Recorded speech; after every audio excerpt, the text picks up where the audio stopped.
Boa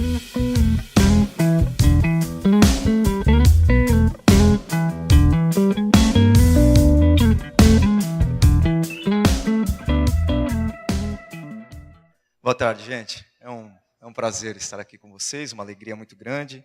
Agradecer a vida dos pastores. É SAF que fala aqui também? Não? Não. Esquece esse negócio de SAF, né?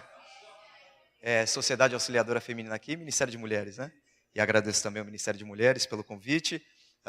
É um assunto bem desafiador, até porque falar sobre sexualidade, vocês estão de parabéns, porque é um tema tabu ainda nas nossas igrejas, pelo menos nas igrejas com as quais eu tenho mais contato. Sexualidade sempre é um tema muito delicado para a gente conversar a respeito. Eu não quero que o nosso tempo aqui seja marcado por um ambiente de pregação propriamente, como nós temos aos domingos. A câmera está fixada aqui, nesse ambiente? Eu vi que você já estava olhando feio para mim quando eu fui para cá, então vou tentar me manter nesse lugarzinho aqui.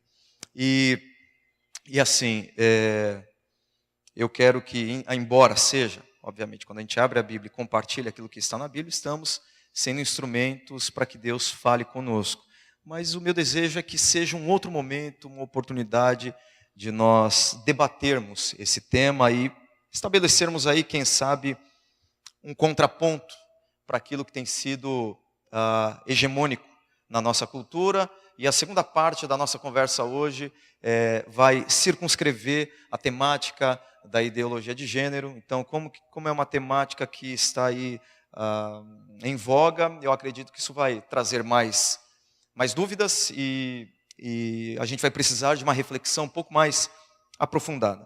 Então, nossa intenção é falar sobre a sexualidade. Segundo a Bíblia, vou tentar ser o mais rápido, o mais breve, o mais sucinto. Essa é uma atividade difícil para mim. O Milton é o meu crítico lá na igreja. O Milton foi o escolhido, um dos escolhidos, para sempre quando eu trago uma mensagem, quando eu prego, eu tenho esse costume, eu peço para que as pessoas façam as críticas, o que entenderam, o que não entenderam, o que acharam legal, o que não acharam legal. Então tenho os meus críticos pessoais, né? Eu dou aula, inclusive, sobre isso em Campinas, e eu sempre estimulo os alunos a terem companheiros, amigos, queridos, que vão criticá-los, que vão falar sobre o sermão, como que foi, como que não foi, não para elogiar, porque o que os membros geralmente fazem é tecer elogios aos pastores. Eu peço só para criticar, apresentar os pontos negativos do sermão.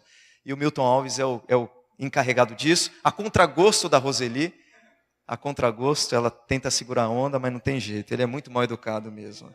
Ele exagera demais. Às vezes ele bate, eu chego desanimado em casa, mas faz parte.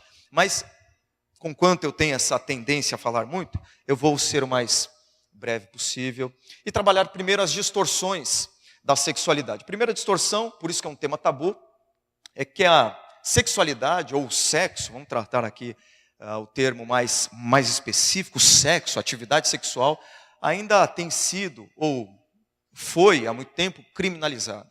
Então, uma visão distorcida da sexualidade ou do sexo é exatamente a criminalização do sexo apenas como fonte de prazer.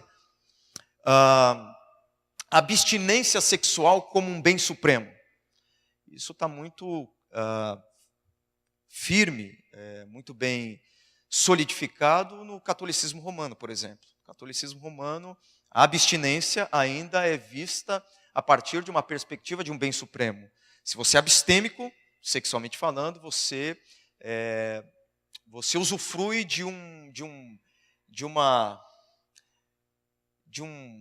impressão de espiritualidade talvez um pouco mais aprofundada. Quer ver um exemplo disso? Os bispos, os padres, sacerdotes católicos, hoje em dia não tanto, mas na sua grande, esmagadora maioria, ainda são abstêmicos. Eles se mantêm longe do sexo porque o sexo, como fonte de prazer, ainda não é visto com bons olhos. Então, em alguns ambientes, em algumas religiões, principalmente aí no nosso catolicismo, a criminalização do sexo ainda é muito presente. E a outra distorção, que eu acho que é a mais comum hoje, no nosso meio, no nosso contexto, é a banalização do sexo como fonte de plena felicidade.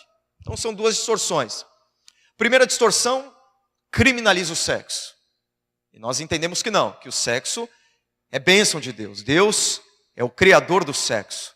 Deus nos fez com hormônios, que dependendo da idade estão aflorados. E hormônios não se convertem, hormônios continuam sendo hormônios. Está aí, faz parte da nossa constituição química. Por quê? Porque Deus criou o ser humano com um apetite sexual. O sexo é bom. Nós não podemos ter essa visão errada do sexo como se o sexo fosse algo ruim. Esse tabu que eu falei para vocês, de não falarmos muito sobre o sexo, decorre exatamente disso. De que nem sempre o sexo, a palavra sexo já assusta um pouco algumas pessoas em alguns ambientes. Porque, por causa dessa distorção. Então, a gente não pode olhar para o sexo na perspectiva da criminalização. Mas, por outro lado, a gente não pode olhar para o sexo dessa maneira, como a fonte plena de felicidade, que é o hedonismo, a busca pelo prazer, como se o prazer fosse a causa primária, a fonte principal da felicidade humana. E nós sabemos que isso não é verdade. Um exemplo disso é lá o texto de Eclesiastes. Eu não vou abrir agora, porque não é o nosso texto de análise, mas Eclesiastes capítulo 2 é um texto muito interessante para se trabalhar, sobretudo, com jovens. Eu não sei se você já ouviu falar no livro de Eclesiastes, é um livro um tanto quanto confuso de se entender, não é verdade? Porque você abre a Bíblia, você lê a Bíblia e você começa a ouvir e a ler da boca do escritor bíblico de que tudo é vaidade, e a vaidade, a palavra vaidade no original é vento, é vapor, é algo inútil, etéreo, poroso, que não tem consistência, estrutura, que não significa nada. Tudo é vaidade. Você fala, mas que negócio é esse? Tudo é vaidade? Então para que eu estou vivendo? Para que eu existo? Se o cara chega à conclusão de que tudo é vaidade, trabalhar é vaidade, casar é vaidade, ter filho é vaidade, ter dinheiro é vaidade, tudo é vaidade. Você fala, peraí, mas que visão mais desgraçada, pessimista da vida. É importante entender o objetivo de Eclesiastes. Eclesiastes, o escritor, o pregador, na grande maioria do texto, a gente atribui a Salomão. Talvez foi o livro que ele escreveu ao longo da vida dele e mais propriamente para o finalzinho da vida dele, quando você vai se aproximando dos últimos capítulos. Qual é o projeto de Salomão? Qual é a proposta de Salomão em Eclesiastes? É passar a enxergar a vida numa perspectiva materialista, numa perspectiva naturalista. É como se Salomão fosse um homem temente a Deus, que amava a Deus com todos os seus erros, mas que num determinado momento da vida dele, ele tomou a decisão de enxergar a vida sem que Deus fizesse parte dela. Ou seja, é a vida sem Deus. O termo-chave para se entender o livro de Eclesiastes é o termo debaixo do sol. Por que debaixo do sol? Porque é exatamente essa esfera humana, material, natural da vida. É a vida sem Deus. É a vida sem o transcendente. É a vida sem um Senhor absoluto que governa todas as coisas e dá significado a essas coisas.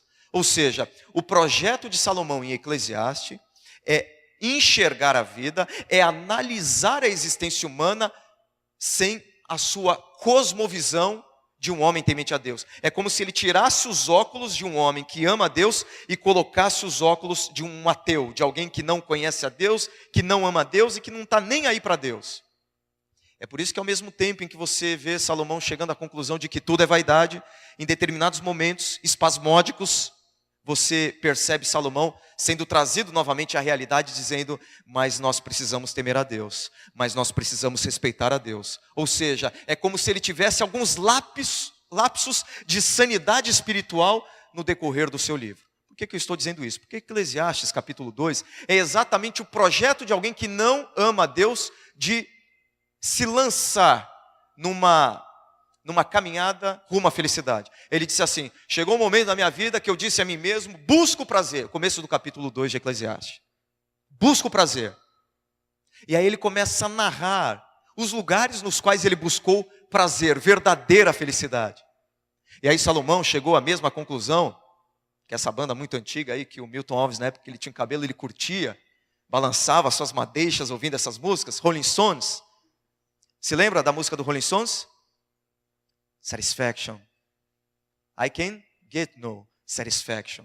Eu não posso conseguir satisfação, but I try but I try. Ou seja, eu tentei, mas eu não consegui satisfação em nenhum lugar. Vocês podem perceber o ícone de uma banda que foi ícone de uma geração, onde o slogan era sexo, drogas e rock and roll, chegam à conclusão que é impossível. Salomão está dizendo há milhares de anos exatamente a mesma coisa no capítulo 2 de Eclesiastes.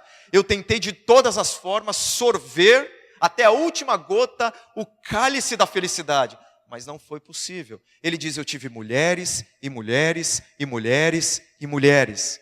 Diz o texto bíblico que Salomão teve mais de 1000 mulheres. 1000 mulheres. Se sexo fosse fonte de felicidade, Salomão teria sido o homem mais feliz do mundo. Mas ele diz, eu me deitei com todas as mulheres, mas eu não fui uma pessoa feliz. Então, enquanto nós temos ali, na primeira distorção, um livro como de Cantares, que enaltece, celebra o erotismo entre marido e mulher, a sexualidade, e o livro de Cantares, alguns querem sempre alegorizar o texto, dizendo que se refere a Jesus e a igreja, também tem esse fundo, né? Porque toda a Bíblia fala, aponta para Jesus, mas o ideal ali é mostrar, é celebrar o amor entre um homem e uma mulher. Cantares, não apenas para gerar filhos, mas o sexo como fonte de prazer. E por outro lado, nós temos Eclesiastes 2, que trata dessa segunda distorção, de que não, a felicidade não está no sexo, não é endeusando o sexo que eu sou uma pessoa mais feliz. Bom, tendo dito isto, nós vamos aqui partir mais para uma leitura bíblica a princípio, e depois caminhar em algumas considerações relacionadas à sexualidade e também à ideologia de gênero. Então eu parto desse princípio. Toda a nossa discussão orbita isso daqui, ou isso daqui. Ela é a minha total regra de fé e prática. Se existe algum elemento, alguma verdade que contraria a minha interpretação bíblica, ou ela não é verdade, ainda que seja chamada de teoria aí fora, ela não é verdade, ou a minha interpretação bíblica está errada. É o princípio da não contradição, né? Não posso dizer que isso é verdade e mentira ao mesmo tempo. E Deus é o Deus de toda a verdade. Deus não é o Deus apenas da verdade escrita nessa palavra aqui. Deus é o Deus de toda a verdade. Deus é o Deus que concorda que se, com a lei da gravidade, se eu pegar esse celular e soltá-lo, ele vai cair no chão. Porque Deus é o Deus de toda a verdade. Deus, diziam os reformadores, Calvino principalmente, é o princípio essente de todas as coisas. É a essência de todas as coisas. Se há verdade no mundo, não é porque essa verdade foi falada por um ateu que ela deixa de ser verdade. Ela continua sendo verdade, mesmo falada pela boca de um ateu. Toda verdade é verdade de Deus. Então, eu parto desse princípio. Ou minha interpretação está errada, ou o que estão dizendo aí que é verdade, não é verdade. Pode ser uma teoria, qualquer outra coisa, mas não é verdade. Ok? Toda escritura é inspirada por Deus, soprada por Deus e útil para o ensino, para a repreensão, para a correção e para a instrução na justiça, para que o homem de Deus seja apto e plenamente preparado para toda a boa obra. Então, partindo desse princípio, vamos à palavra. Nós vamos tratar sobre sexualidade com esse ponto de partida aqui. Gênesis capítulo 1, versículo 28, 31 e Gênesis capítulo 2, do versículo 18 a 25. Se você trouxe sua Bíblia, seu tablet, seu celular, acompanhe comigo a leitura. O que diz aí o texto?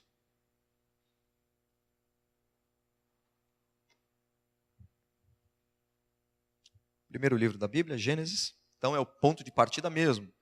Que eu entendo que Gênesis é quando Deus lança os fundamentos, não apenas do mundo, matéria, abóbada celeste, mas os fundamentos da família, que inclui a sexualidade. Versículo 28.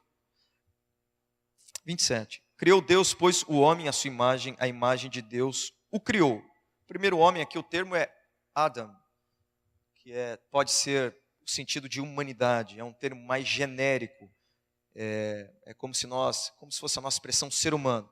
Nome de um homem também, não desacredito nisso, de Adão, mas é um termo mais genérico. Porque quando ele diz, criou Deus, pois o homem, o ser humano, a sua imagem, a imagem de Deus o criou, ele vai qualificar agora, ou ele vai detalhar. ele não vai usar mais o termo Adam, que pode ser um termo genérico, mas o termo específico, homem e mulher. No original aqui, macho e fêmea os criou. E Deus os abençoou e lhes disse: sede fecundos, multiplicai-vos, enchei a terra. Então aqui é a ordem para o homem manter relação sexual com a mulher, porque ele só vai ser fecundo, multiplicar, encher a terra à medida que ele se relacionar sexualmente com a Eva. Então Deus cria o ser humano, cria o homem, cria a mulher, cria o macho, a fêmea e diz: agora façam sexo. Dominai sobre os peixes do mar, sobre as aves dos céus e sobre todo animal que rasteja pela terra. Agora o capítulo 2. Tem um 31 também, né? Pulei. Viu Deus tudo quanto fizer, e eis que era muito bom. Então aqui é Deus qualificando toda a criação. Homem, mulher e também o sexo. Só coloquei o versículo 31 para mostrar que tudo que Deus criou, tudo foi muito bom. Teve a aprovação de Deus. Se Deus aprovou, é porque foi muito bom mesmo. Capítulo 2, versículos 18, 19, 20, 21, por aí vai. Vamos tratar aqui desse trecho, da formação da mulher. Disse mais o Senhor Deus: não é bom que o homem esteja só, far-lhe-ei uma auxiliadora que lhe seja idônea, que lhe seja igual, que lhe seja semelhante. Então, funcionalmente falando, são diferentes. Ontologicamente falando, são absolutamente iguais. Então há diferenças entre homem e mulher. Havendo, pois, o Senhor Deus formado da terra todos os animais do campo, e todas as aves dos céus, trouxe-os ao homem para ver como este lhes chamaria. E o nome que o homem desse a todos os seres viventes, esse seria o nome deles. Deu nome o homem a todos os animais domésticos, às aves dos céus e a todos os animais selváticos. Para o homem, acho que Deus fez de propósito. Vai dando nome aí, macho e fêmea, macho e fêmea. Aí teve uma hora que o homem caiu em si e percebeu que não se achava uma auxiliadora que lhe fosse idônea. O cachorro tinha cachorra, o cavalo a égua, o porquinho a porquinha. E o homem começou a olhar para aquele negócio e não encontrou alguém que lhe fosse semelhante. Aí diz o texto bíblico: então o Senhor Deus fez cair pesado sono sobre o homem percebeu a necessidade dessa auxiliadora, como a mulher foi importante desde o princípio para o homem, se não importante, fundamental, essencial, tomou uma das suas costelas e fechou o lugar com carne. E a costela que o Senhor Deus tomara ao homem, transformou-a numa mulher, ele a trouxe. E aí nós temos a primeira declaração de amor da história. E disse o homem, aqui é um poema, viu? A estrutura aqui no hebraico é a estrutura de uma poesia. Por isso que você vê aí até o parágrafo um pouquinho recuado, porque é um texto altamente poético. O livro de Gênesis já tem elementos poéticos, porque a língua hebraica é uma língua poética. A língua hebraica foi uma língua criada por Deus, claro, né? Como toda língua a gente acredita, mas para que houvesse a facilidade de transmitir verdade sem escrita. Vocês podem ver que no tempo do Antigo Testamento as pessoas aprendiam as escrituras por meio do quê? Pela tradição oral. Depois que o texto hebraico foi escrito e vocalizado, mas antigamente o texto hebraico não tinha nenhuma vogal. Como que eles sabiam pronunciar esse negócio? De pai para filho. E o que facilitava isso? Além da dedicação deles, obviamente, a natureza poeticamente intrínseca da própria língua hebraica. Então, o livro de Gênesis já tem esse elemento poético. Aqui esse texto recuado, parágrafo, é uma poesia declarada. Esta, afinal, é osso dos meus ossos e carne da minha carne. Chamar-se-á varoa, porquanto do varão foi tomada. Por isso, deixa o homem, pai e mãe, se une à sua mulher. E a palavra aqui, união, é fusão. Inclusive, alguns hebraístas dizem que a palavra macho, estrutura da palavra macho no original, que tem lá no versículo que eu li para vocês, Gênesis capítulo 1, 27 e 28, é como se fosse um objeto pontiagudo. E fêmea, um objeto com uma cavidade, obtuso. É como se macho fosse algo pontiagudo e fêmea uma cavidade, e os dois se encaixam perfeitamente. Alguns hebraístas, não sou eu que estou inventando moda não, algumas pessoas estudiosas da língua dizem isso.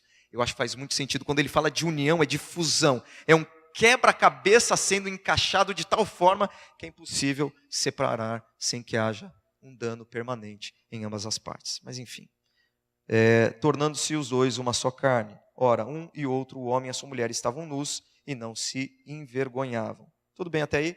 Alguns princípios que emergem desses textos que nós lemos. Uhum. Sim, perfeito. Uhum.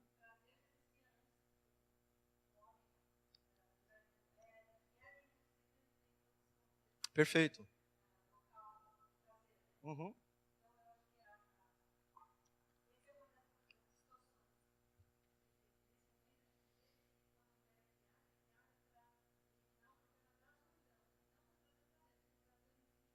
Perfeito. Perfeita observação. Exatamente isso. Exatamente isso. Muito bom. Eu nunca tinha pensado nessa perspectiva. Muito legal, é verdade. Alguns princípios que emergem desses textos.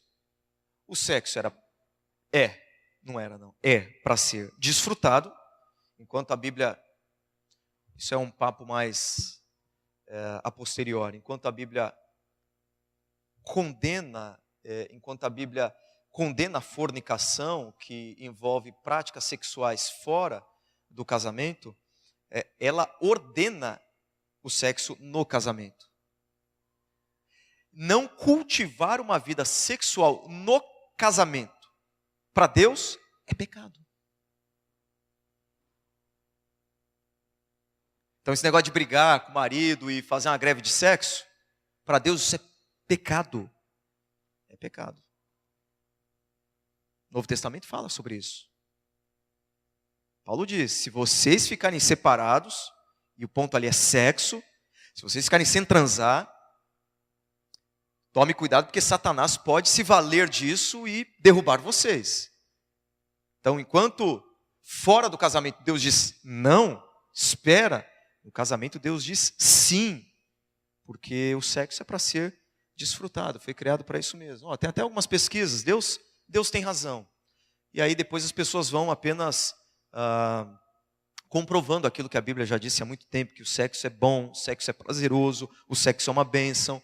Sexo é o segredo para um bom relacionamento. Um novo estudo mostrou a frequência sexual está diretamente associada à parceira e troca de afeto entre o casal, contribuindo para uma relação saudável. Então, o bom relacionamento entre o casal não se restringe ao sexo, mas o sexo é uma parte importantíssima de uma boa relação conjugal. Fazer sexo regularmente aumenta a produtividade, revela estudo. Segundo a nova pesquisa, pessoas têm orgasmo pelo menos uma vez por dia. São mais propensas a conseguir emprego, trabalhar melhor e subir na carreira. Homens, tem aí os argumentos. Então vocês estão bem amparados aí. Estão resguardados. Mulher começou a reclamar, você não quer ser produtiva? Quer trabalhar bem? Está aqui. Só para confirmar. O sexo é para ser desfrutado entre homem e mulher. Então a gente não precisa gastar também muito tempo falando isso, sobretudo aqui no nosso ambiente. Mas o que eu já falei para vocês do Adão, humanidade, depois Deus criando macho e fêmea, o elemento pontiagudo e o elemento com essa cavidade, não é por menos, não é ponta com ponta, não é cavidade com cavidade, a única coisa que se encaixa é o macho e fêmea, o sexo foi criado para o relacionamento heterossexual, por isso que somos heteronormativos. Sem entrar na questão de como lidar com o contrário, com o contraditório, nada disso. Apenas mostrando para vocês que o projeto inicial de Deus para a humanidade foi construir relacionamentos entre homens e mulheres. O sexo é para ser desfrutado entre um homem e uma mulher. Então o sexo é prazeroso, o sexo é heterossexual e também é monogâmico. O casamento, né? O sexo é para ser desfrutado entre um homem e uma mulher. Você vai falar, mas é claro? Não, claro não. Parece que é claro, mas não é tão claro assim. Essa foi uma recente pesquisa, saiu. 50% dos homens brasileiros já traíram, diz estudo. Mulheres traem menos, mas esse menos aí, tá aí. A média de 40%. Está quase 50-50. Disseram ali que 30%, mas é como se, viu? Gente, é como se metade dos homens aqui já tivessem traído suas mulheres. Claro que não faz sentido, estou dizendo assim, em termos de proporção. É muita gente. É pouca gente, não, é muita gente. Então, quando eu falo que o casamento ou o sexo é para ser desfrutado entre um homem e uma mulher, eu estou dizendo algo que para alguns pode ser normal, mas não é tão normal assim. Já ouviram falar do Ashley Madison? Já ouviram falar? Nesse site aqui? Olha eu dando ideia. Nunca ouviram falar nesse site? Está explodindo. Explodindo no mundo. São mais de 180 milhões de cadastrados. Sabe o que está escrito ali? Olha para a mulher. O que que... Ela é casada. Olha aqui, ó. Falando para ficar o quê? Quietinho. E olha só o slogan. A vida é curta. Tem um caso. Por isso que eu estou falando que não é tão normal assim. Um homem e uma mulher. Eu sei, eu sou casado. Estou falando para você tomar cuidado com isso. E Jesus ampliou e disse que a infidelidade não é apenas somática, carnal, a infidelidade também é psicológica. Só para vocês terem uma ideia como isso está perto da gente, número de contas por cidade. Qual a cidade que encabeça a lista?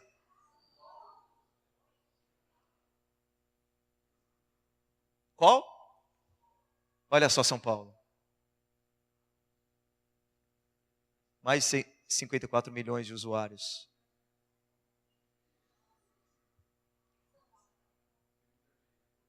Proporcionalmente, claro, se a gente entrar no campo da proporção, é muito maior. Não tem. Mas assim, o que eu estou mostrando é que é muita gente. E está perto da gente. Está longe lá não. Está bem pertinho de cada um de nós. Pode falar. Já aumentou? Sério? Já está 390. Já aumentou. Rodolfo falou que já aumentou, 390 mil. Então isso aqui está ultrapassado. Que site você viu? No próprio? É? Foi teu pai. Tá bom, então tudo bem. Roseli, fica tranquila. Foi teu pai que falou para entrar. Para criticar o meu dado. Ai, meu Deus do céu. Mas é só para vocês verem que isso não é tão normal assim, né? Sim. Nos Estados Unidos. Eu não sei quem está aqui muito integrado com alguns autores americanos, alguns pastores americanos, mas tem um que é muito conhecido, pelo menos nosso meio é muito conhecido, é R.C. Sproul. Já ouviram falar do Sproul? Ele é um grande acadêmico do meio reformado, certo? E o filho dele seria o herdeiro dele, né? O Sproul Jr., cara que levaria o legado do pai, escritor de vários livros. Você colocar lá R.C. Sproul, você vai ver vários materiais do Sproul pai e também do Sproul filho. No ano retrasado, um hacker entrou no site, Ashley Madison, e divulgou todos os dados de todos os usuários no mundo, vários usuários. Dentre eles, vários pastores. Muitos pastores. Muitos, dentre eles, o Sproul. Ele pregou aqui várias vezes na minha denominação, ele veio, Congresso da Fiel, quem sabe conhece a editora Fiel, já veio pregar na Fiel, e foi divulgado o cadastro dele no Ashley Madison. Então, eu estou falando para vocês, é algo que está muito perto da gente, e a gente tem que tomar muito cuidado, porque Deus criou o casamento e o sexo para que ele seja desfrutado apenas com a pessoa que você escolheu para viver o resto da sua vida. E também, um pouco mais controverso, o sexo é para ser desfrutado entre um homem e uma mulher no contexto do casamento. Então, foi para isso que Deus criou o sexo. Quando vocês veem Deus estabelecendo, claro, não tem nada a ver com o nosso casamento hoje, que nós temos aqui, até porque não existia Estado na época, mas Deus diz, deixa o pai e mãe e se une à sua mulher. Não é o que Deus disse aqui? Capítulo 2, né? Isso. Por isso, deixa o homem, pai e mãe, Ou seja, vá formar um novo núcleo familiar, torne-se independente, capaz de sustentar a sua família, e tudo isso acontece, geralmente, via de regra, quando existe o casamento formal, quando a gente passa pela via ordinária e legal da coisa, certo? E aí sim, se una a sua mulher. Não se una a sua mulher e depois deixe seu pai e a sua mãe. Crie um novo tecido familiar, forme um novo núcleo familiar, e a partir do momento que você tiver maturidade e tomar a decisão de formar um novo núcleo familiar, aí sim você se une à mulher, porque Deus projetou o sexo para ser usufruído no contexto do casamento. E nós não podemos alterar essa ordem ou tentar de alguma forma dourar a pílula e dizer, não, se o casal de namorados se ama e se eles estão dispostos a casar, lá na frente eles já podem ter relacionamento sexual entre eles. Não foi esse o projeto de Deus. Primeiro o casamento e depois... mas o casamento não é o sexo na Bíblia? Casamento na Bíblia é o sexo. Se unir à sua mulher é ter relação sexual com a mulher, sem dúvida alguma. Até porque nós vivemos um contexto, como eu falei para vocês, onde não havia Estado e onde não havia se estabelecido esse meio normal, ordinário e legal para se afirmar o compromisso do casamento, a estabelecer essa aliança. Mas a nossa cultura mudou. E hoje, culturalmente falando, nós formamos um novo núcleo familiar à medida que nós passamos por todos esses estágios e obedecemos a esses passos. É o caminho normal. Tem exceções? Claro que tem exceções. Por exemplo, um casal que vive lá no sertão de não sei aonde, que não tem cartório por perto. Ou um casal que não tem dinheiro nenhum para oficializar o casamento num cartório, hoje em torno de 300 e poucos reais. Então tem que passar pelo cartório. Se não passar pelo cartório, esse casal não casou, eu estou tratando de exceções. São exceções. Claro que não, até o próprio Estado brasileiro já reconhece uniões estáveis.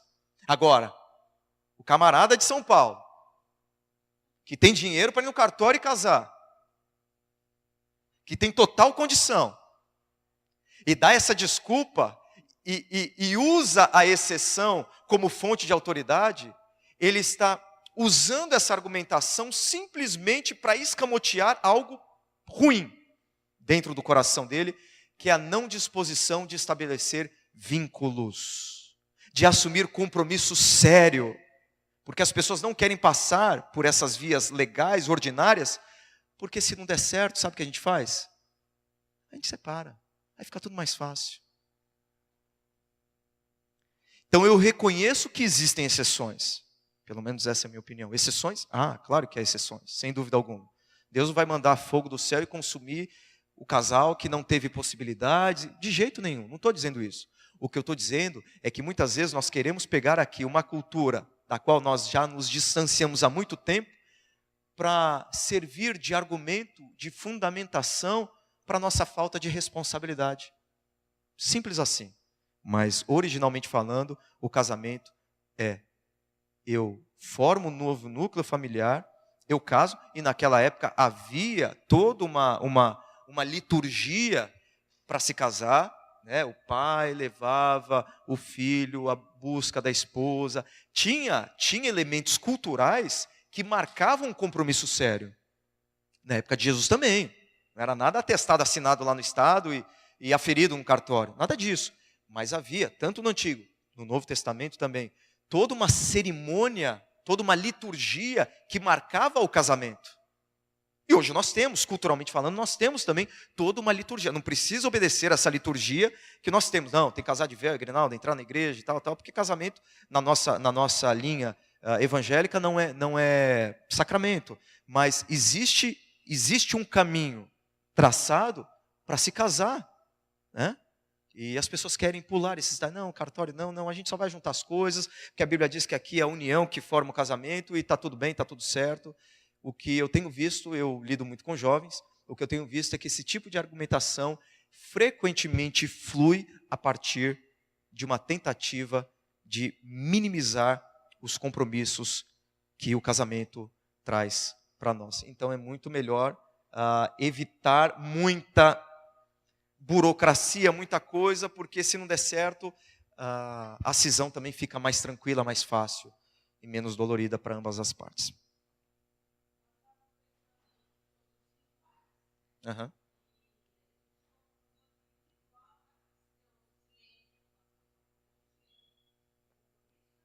Ah, perfeito. Sim, sim. É, é claro, claro.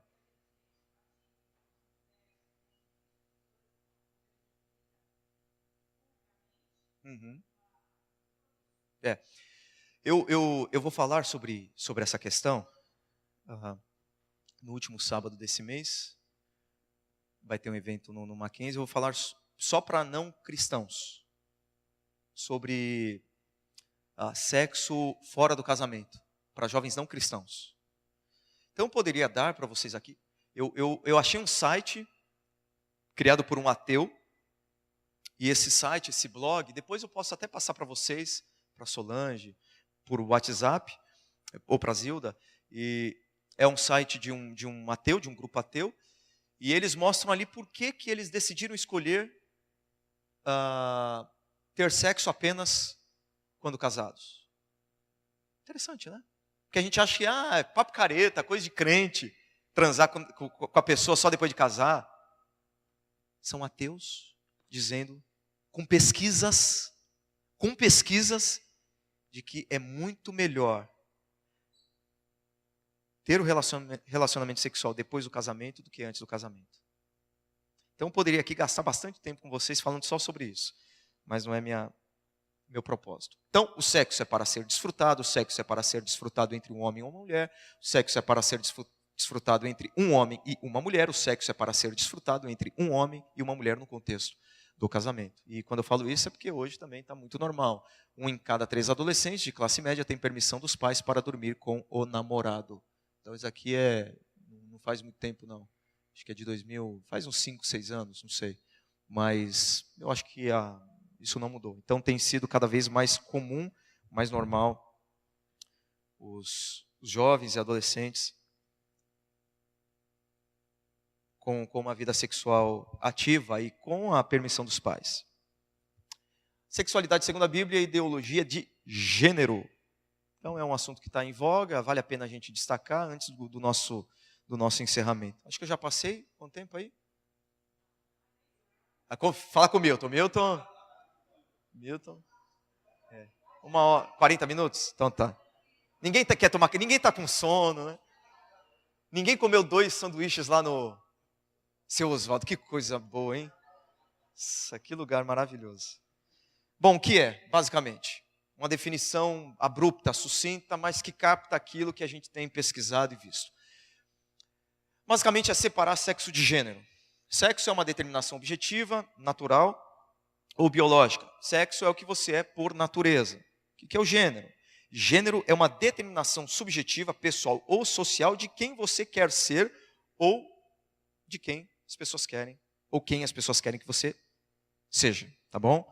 Então, sexo tem a ver com a estrutura física, a fisiologia, com a genitália masculina ou feminina, enquanto que o gênero é uma determinação subjetiva, se você quer ser homem ou você quer ser mulher. Antigamente se via sexo e gênero, se bem que o gênero nem era muito utilizado e às vezes o gênero era sinônimo de sexo, mas a visão tradicional é de que o gênero emerge ou decorre do sexo. Então, o sexo é uma determinação, de fato, biológica e o gênero é uma determinação que flui dessa determinação biológica. Mas aí começaram a se questionar essas coisas. Vocês viram aí em 2015, o Enem trouxe uma questão sobre a Simone de Beauvoir, né? E Simone de Beauvoir disse, isso popularizou, e eu acho que é por isso que o debate se acalorou,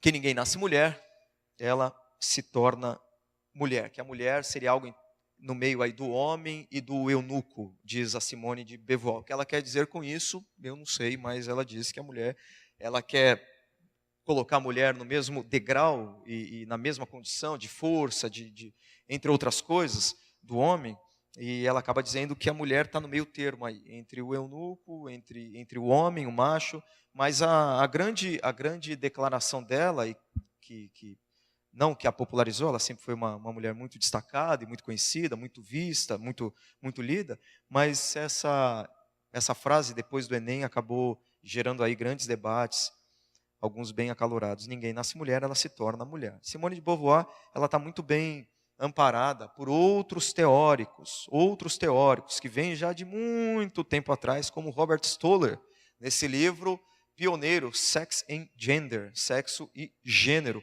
Ele foi o primeiro, era um psiquiatra muito renomado, se eu não me engano, daquele hospital Joseph Hopkins, nos Estados Unidos, um dos melhores hospitais dos Estados Unidos, por 30 anos. E esse psiquiatra foi o primeiro a conceituar sexo e gênero e mostrar que há discrepância, há diferença entre sexo e gênero. Ele trabalhou muito tempo com os intersexuais, que é um termo mais, politicamente correto para hermafroditas. E no tratamento desses intersexuais, ele acabou percebendo que era muito mais fácil trocar o sexo daquela pessoa, do homem, da mulher, do que trocar o gênero. Então ele começou a conceituar. Então ele mostrou que existe realmente um sexo biológico, existe um gênero que é diferente daquele sexo biológico.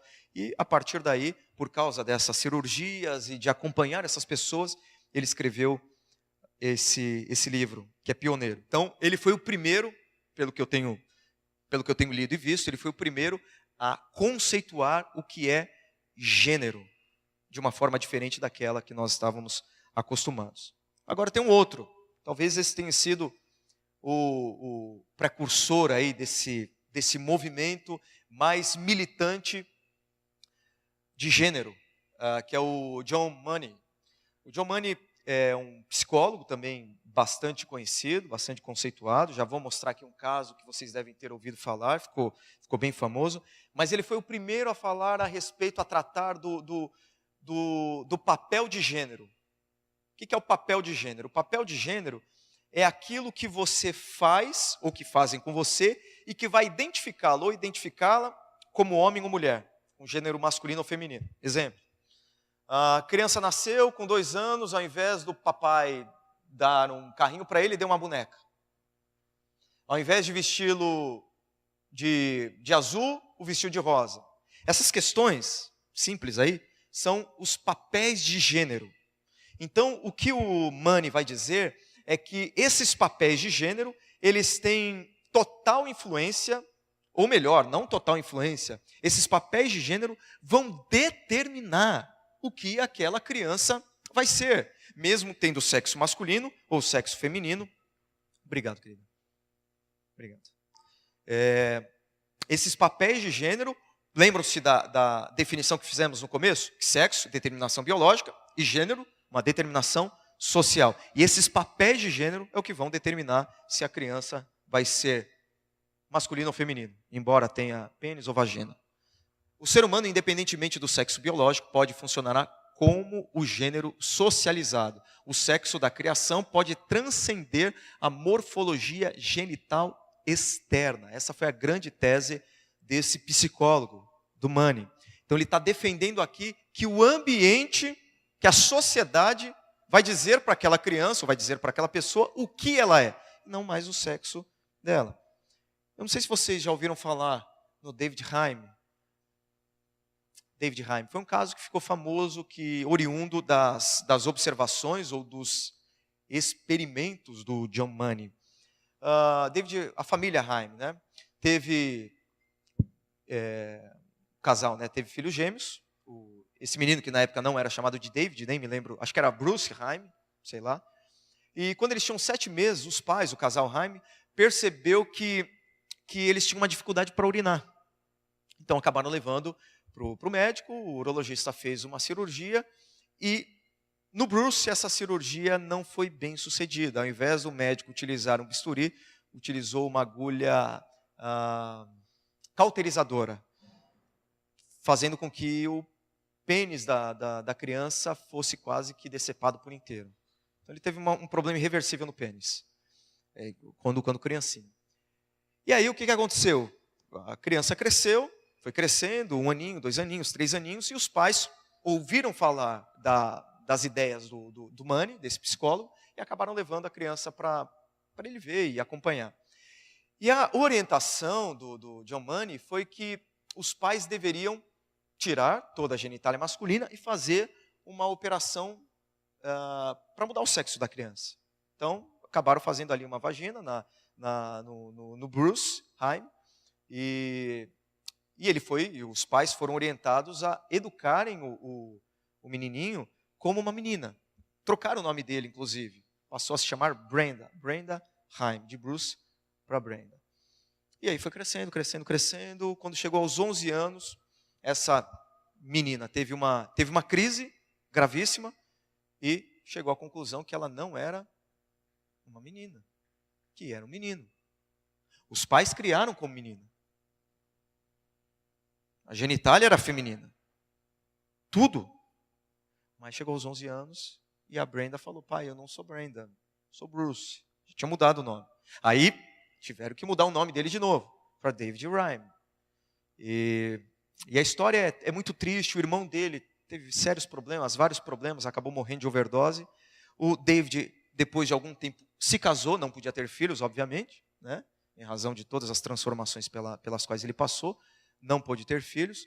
Por causa disso, ele teve um casamento pelas fragilidades dele, ou pelas limitações dele, ele teve um casamento infeliz, e aí ele acabou se matando, né? Novo ainda, ele tinha basicamente essa idade, ele acabou se matando. Antes de se matar, ele foi em rede nacional desmentir o John Money, porque o John Money dizia que era uma relação de causa e efeito. Criou como menina, é menina. Criou como menino, é menino, e ponto final. E ele veio a público dizer que não, que durante o tempo em que ele foi criado como menina, recebeu roupas de menina, foi tratado como menina, teve o nome de menina, ele nunca sentiu uma menina. Então, o caso do David Rhyme é um caso clássico de alguém que foi educado, que foi determinado para ser alguma coisa, mas que não foi.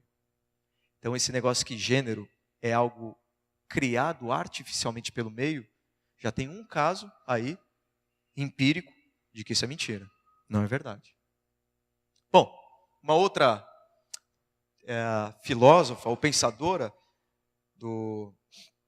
da ideologia de gênero é essa mulher, essa feminista Judith Butler. E ela reafirmou que os dois anteriores já tinham falado, que o gênero é uma construção cultural, por isso não é nem resultado casual do sexo, nem aparentemente fixo como sexo. Homem e masculino poderiam significar tanto um corpo feminino como um masculino. Mulher e feminino, tanto um corpo masculino como um feminino. É confuso mesmo, mas a ideia de que o meio que determina e você tem o seu sexo biológico, mas você pode ter outro sexo, então a gente não tem que criar criança como nada. Nem como homem, nem como mulher, deixa estar, e aí a gente vai ver no que vai dar. A gente tem que eliminar todos os papéis de gênero, como eu disse para vocês. Todos os papéis de gênero. Você não pode criar. Então é melhor você usar, ao invés do rosa e do azul, usa o verde, porque o verde aí é uma cor neutra. Alguns usam verde para criança porque não sabem se vai ser menino ou menina. Mas a teoria deles aqui é de que você tem que usar o verde, porque o verde não é uma coisa nem outra. Algumas afirmações aí dela, e também já da ideologia de gênero, desse movimento. Você tem que impor uma linguagem neutra, não binária, uma linguagem inclusiva. Essa linguagem não binária é de o, a, ele, ela. Tem que acabar com isso. Tem que acabar com esse negócio. Isso aí tem influenciado bastante, por exemplo. O próprio dicionário Oxford incluiu na sua lista de palavras esse título aí, MX, que é o mux ou mix.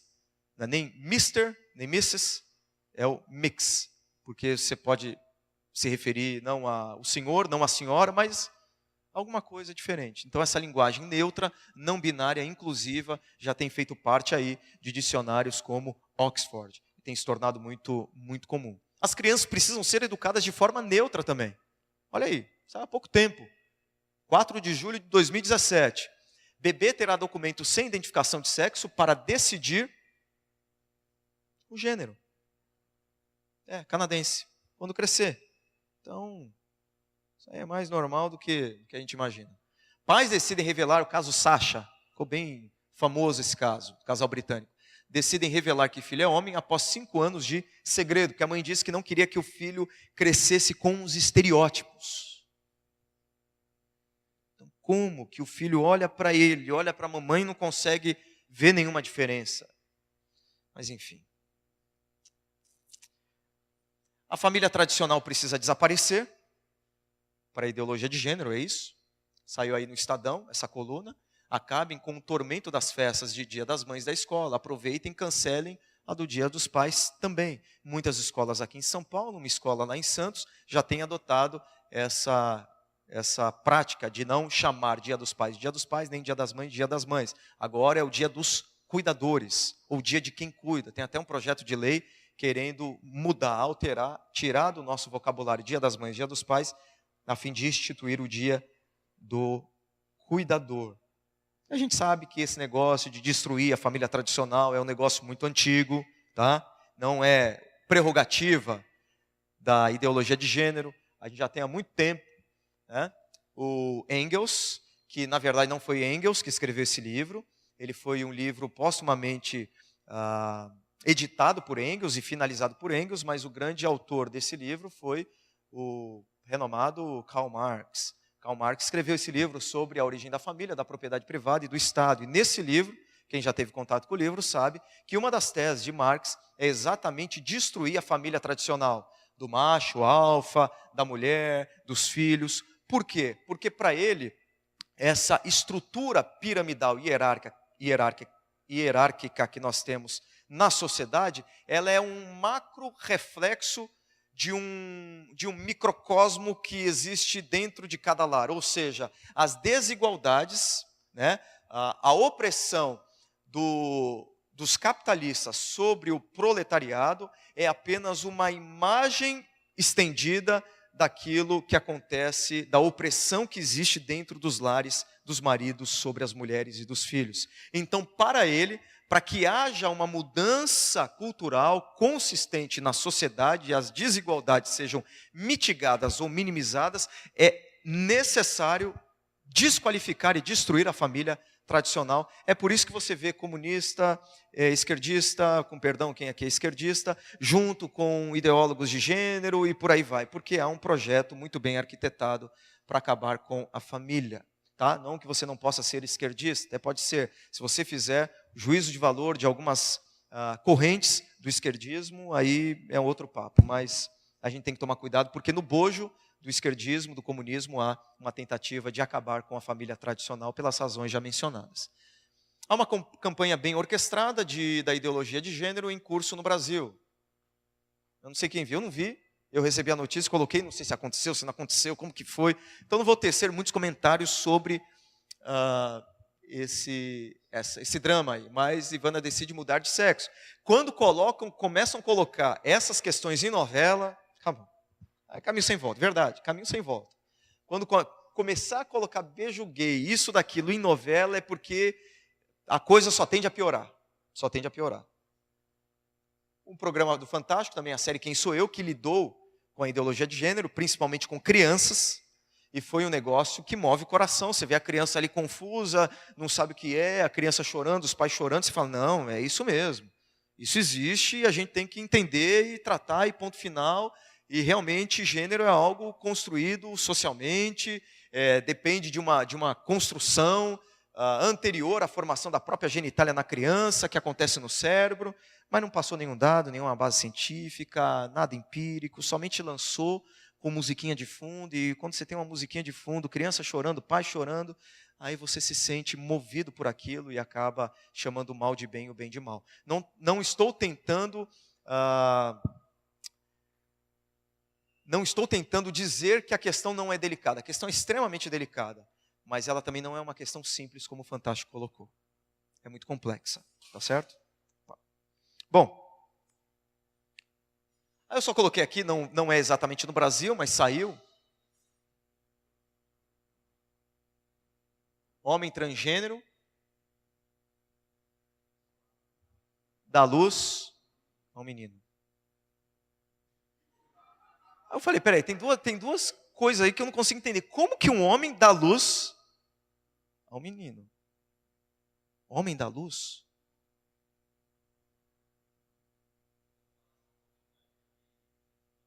Ah.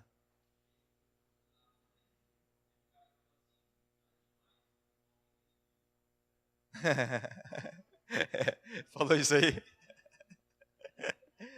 Não, a outra coisa que eu falo, como a nossa mídia é incoerente, os jornalistas ainda estão tão confusos como os filósofos da ideologia de gênero, que depois ele fala o quê? Deu nascimento ao quê? Mas por que menino? A uma coisa, a um bebê, a uma pessoa, a um ser humano, mas não a um menino. Para vocês perceberem como é confuso até para eles. O cara fala, um homem deu à luz a um menino, mas os próprios... Então, é só para vocês verem um retrato da confusão na qual nós estamos. Então, é preciso tomar muito cuidado para assumir algumas posturas. O que eu estou fazendo aqui hoje é mostrar o contraponto para vocês. A situação é complexa? É difícil? Muito, muito. Não é uma questão simples, como eu estou trazendo aqui para vocês. É muito complexo. Mas eu estou mostrando do outro lado e dizendo, não é tão simples como eles estão dizendo aí. Não é tão simples. Bom, do ponto de vista acadêmico, científico, há divergências. Para esse negócio de que gênero é construído socialmente, etc. e tal. Por exemplo, o coordenador do ambulatório de transtorno de identidade de gênero e orientação sexual do Hospital das Clínicas em São Paulo diz: permitir experiências de meninos e meninas, ou meninas e meninos, no campo do outro é saudável. O que ele está dizendo é, dar uma boneca para um menino e dar uma bola para uma menina, não tem problema. Tem problema também? Não tem problema, deixa o menino quer brincar lá com a irmãzinha de boneca, a menina quer chutar bola, não, futebol é para menino, dança é para menina. Eu acho que a gente precisa realmente pensar melhor e não assumir posturas não rígidas, metódicas. Mas aí ele diz, mas forçar 100% uma situação de gênero neutro é irreal. Ou seja, a criança nascer sem uma determinação biológica de quem ela é, inclusive em relação ao gênero. Ele está falando é irreal. Quem está falando? É o pastor lá, é o Bolsonaro, é o, sei lá, quem? O Marcos Feliciano. Não, quem está falando isso é o cara lá que trata das pessoas, da uma das melhores universidades do país e que tem sido muito utilizado para o tratamento. Ele está dizendo, é irreal. Não existe isso. Muitas pessoas ainda acham que a questão do gênero é cultural, ou seja, determinada socialmente. Mas hoje sabemos que, a rigor, a identidade é algo fisiológico também. Então, alguém do meio acadêmico dizendo isso. Já ouviram esse filme ou esse documentário? Se não viram, ele é destruidor. Destruidor. Esse documentário, esse Harald Eia, sociólogo e autor norueguês, que é o país mais igualitário do mundo, esse sociólogo, por meio do documentário Lavagem Cerebral, foi o responsável pela interrupção de um fluxo milionário de países europeus para pesquisas da ideologia de gênero. Milionário. Milionário. Por causa desse documentário, países europeus, inclusive a Noruega, parou de dar dinheiro para esses filósofos e acadêmicos da ideologia de gênero. Tá? E ele faz um documentário com muitas pesquisas. Ele mostra, por exemplo, grandes universidades, Trinity, por exemplo, Cambridge, Harvard, pesquisas. Não estou dizendo ciência social. Também não estou minimizando a importância da ciência social. Psicologia, sociologia, filosofia são importantes. Mas eu estou dizendo, ele não está tratando aqui de ciência social. Porque até agora os ideólogos da ideologia de gênero, se eu posso chamá-los assim, eles estão pautando as suas argumentações em bases teóricas, não empíricas. Bases teóricas. Não há nenhuma pesquisa que confirme o que eles disseram. Nenhuma.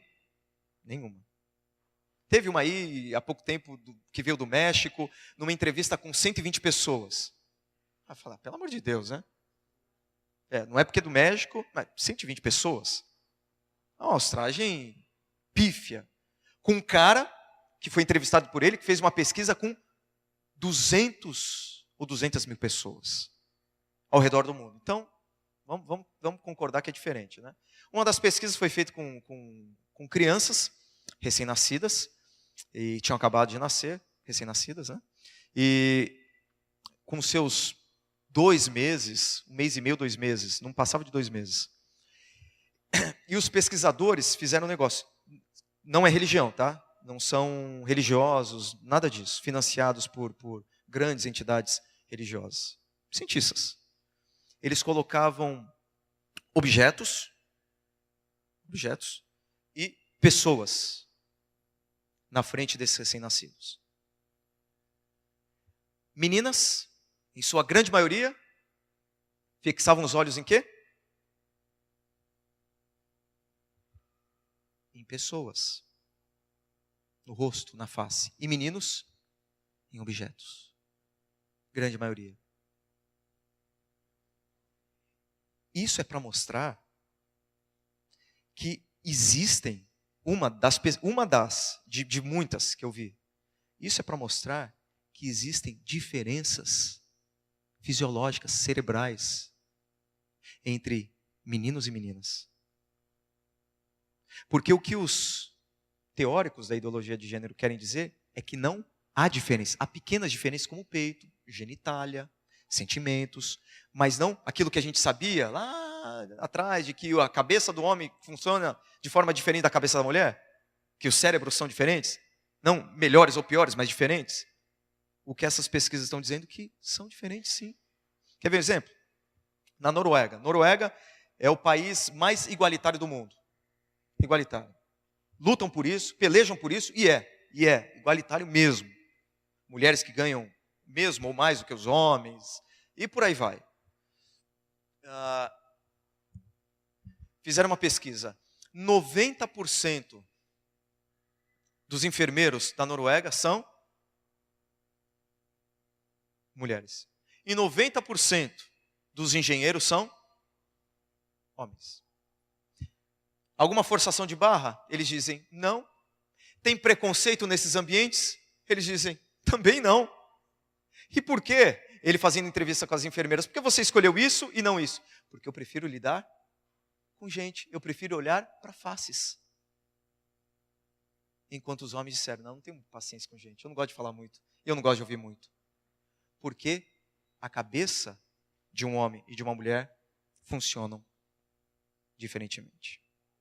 Apenas algumas, né? Algumas só. Aí ele foi entrevistar essa que é a grande referência hoje da ideologia de gênero no mundo, Catherine Egland. E aí ele voltou, ele entrevistou primeiro essa mulher, depois ele fez todas essas pesquisas, voltou a conversar com ela e mostrou esses dados e tal.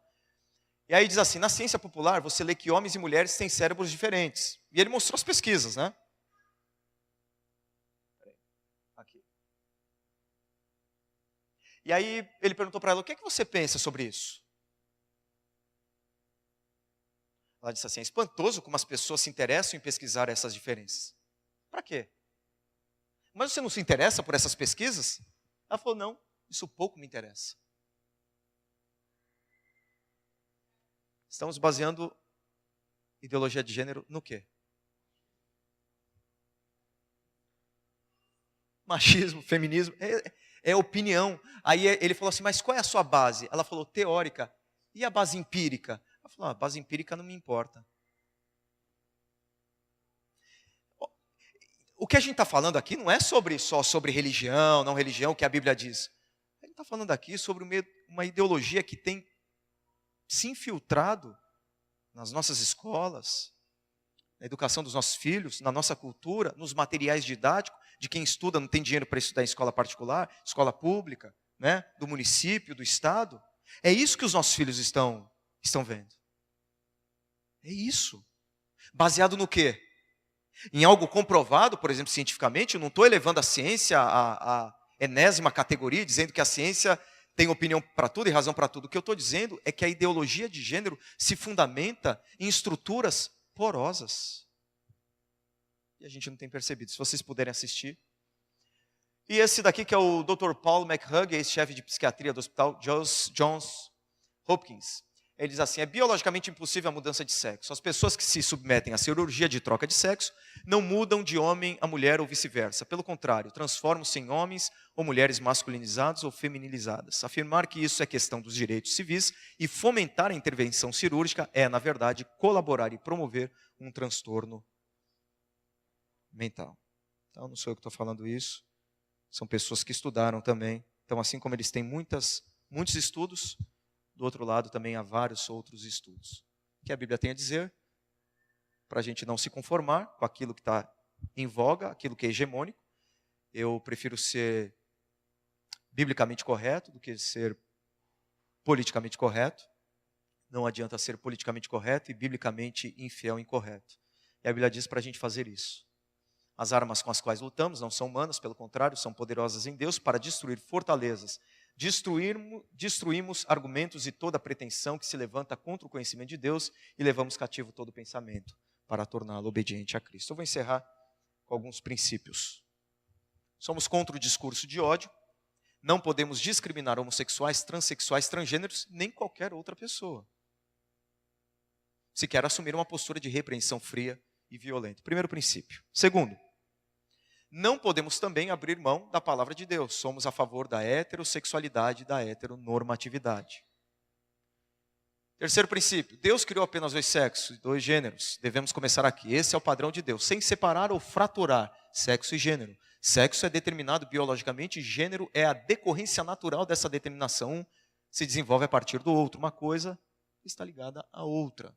Quarto princípio, ao desafiar as regulamentações estabelecidas por Deus e aferidas por grande parte da comunidade científica, a ideologia de gênero cumpre as profecias bíblicas do fim dos tempos que falam da rebeldia vindoura, como Jesus diz em Mateus 24:12, porque a iniquidade, em grego, anomia, que significa, é um prefixo que diz sem, nomia, lei, anomia, sem norma, sem lei, abundará e o amor de muitos se esfriará. Outro princípio, penúltimo, Jesus ama pessoas destruídas e quer libertá-las de seus pecados. Cremos que Deus transforma.